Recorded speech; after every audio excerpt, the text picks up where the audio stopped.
Hi guys, so for today's video, it's our first time trying tanghulo. Tingnan nyo naman, imbes na chopstick po ang available sa amin. So, ayan po.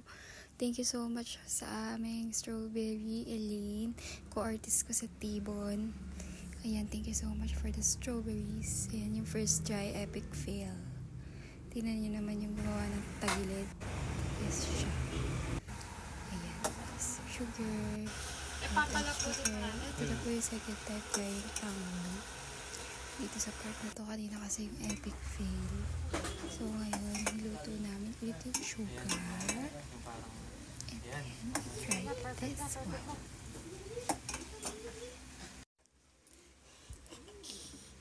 Asan na yung ano?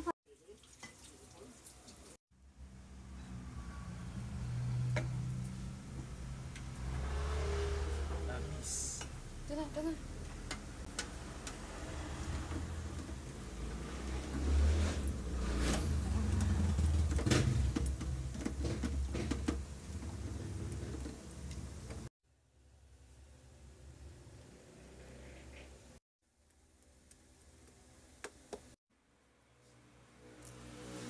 First test.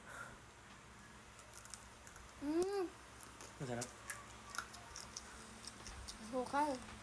Diabetes is the key.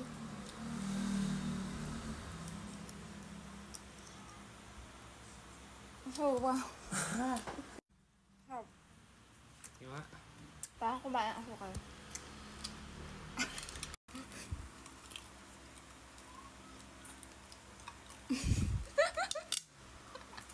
Sobrang naasukal ang tiga. Sobrang kristal.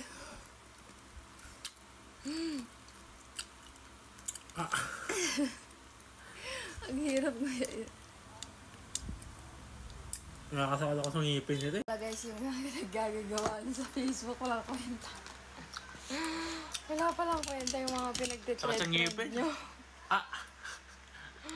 Nakakasakal ako sa ngipin. Ito na yung reality ng tanghulo. Grabe. Ito na yung bigay mo ka lang para onti yung sugar. Takot ng ngipin.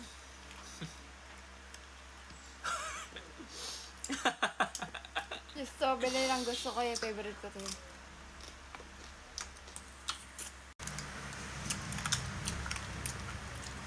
Takot ng ngipin? Ha? Asukal, wag na. Strawberry mahal. Hindi na to.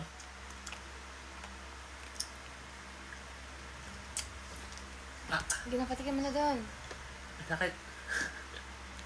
Aray ka.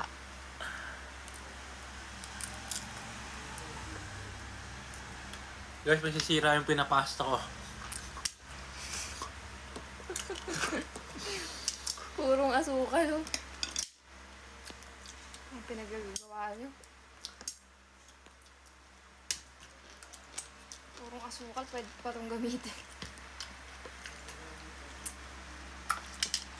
Yan. Ibigay mo. Hala? Para makain nila naman. Wala masyadong tamis. Ito. Baka magalit. Sabihin, hindi mamuya.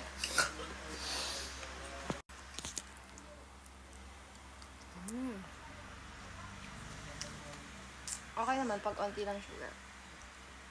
Pero pag sobrang crystal, masasayang. Mapapanood ako.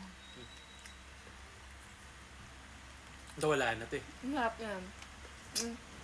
Masarap na pag ganyan. Pero dapat talaga meron. Yung Kasi talaga crystal yung